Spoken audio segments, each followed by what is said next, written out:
Hi, I'm back with just a flip of some pages for my second try at eco dyeing. This time I used alum, food grade alum, as my mordant instead of vinegar. So I just boiled the pages with the leaves in between them with 5 tablespoons of alum. One thing I learned is that the alum that I thought was completely dissolved was not dissolved, so there are little crystals on top of the pages. I think it's totally safe, but it doesn't thrill me that they're there. That just the texture feels kind of funny. And actually, boiling the pages like this, the texture is completely different than when I boiled it with the vinegar. And I like the vinegar ones better, even though they are darker. So this is sort of the colors I got with the vinegar and rusty items in it. But by using the alum as a mordant, I got more yellows. So it's nice. It's good to have some variety. This was my red bud, and this was on just regular copy paper. I did do some other papers I'll show you in a little bit. This is some Cosmos where I got some really nice impressions, but some really crusty bits as well. Lots of yellow from the purple Cosmos.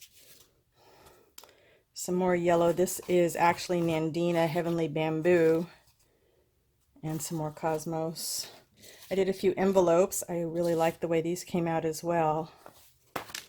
These will be fun to use. A lot of the pages just came out like this, kind of garbled, because most of the things in my yard are small leaved plants, and it's kind of hard when you pile them all on like they're, if you're not going for just a massive color, it's kind of hard to get a lot of distinction. So the larger leaves I did like better. This was, oh, you know what? I forgot what these are. It's not the Cosmos. I don't know what that is. These are some grape leaves I got from my in-laws the other night. So an avocado leaf here.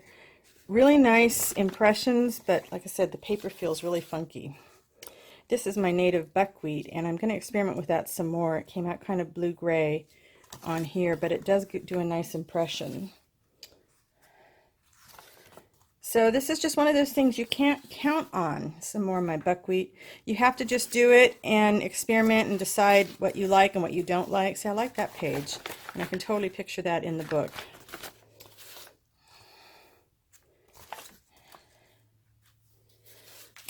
And this is like my native fuchsia, which is actually a bright red flower, and it's just really funny to me how putting it in with the alum, you get just little bits of red, but mostly it's the yellow and the brown.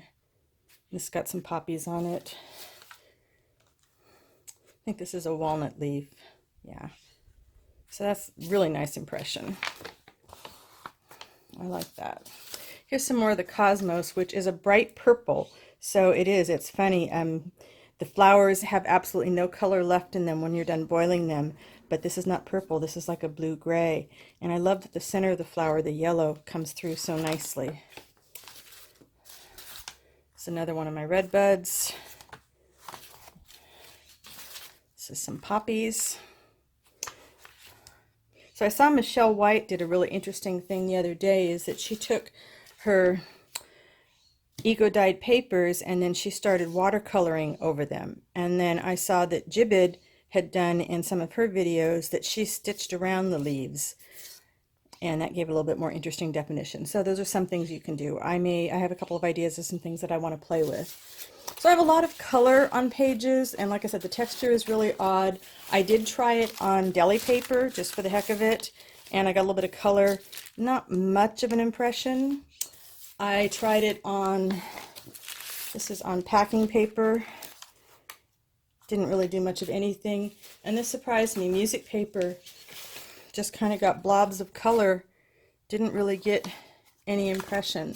So even though I have a lot of pages that are really busy like this, I just tell myself, once it's done, fold it into a page. I can put some fabric on it, do a pocket, what have you, and it'll become a little bit more interesting. But if you do this and you do use alum, make sure you do not what I did and boil the water and make sure it's super, super dissolved. I could have sworn that I had all my alum dissolved and before I put it into the bath, but I think what I should have done is put the alum in the water as I was boiling it before I got ready to put my papers in, and that might have made a little bit of a difference.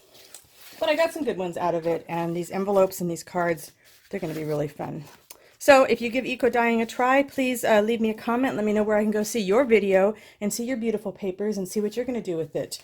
Thanks so much for stopping by, and please come again.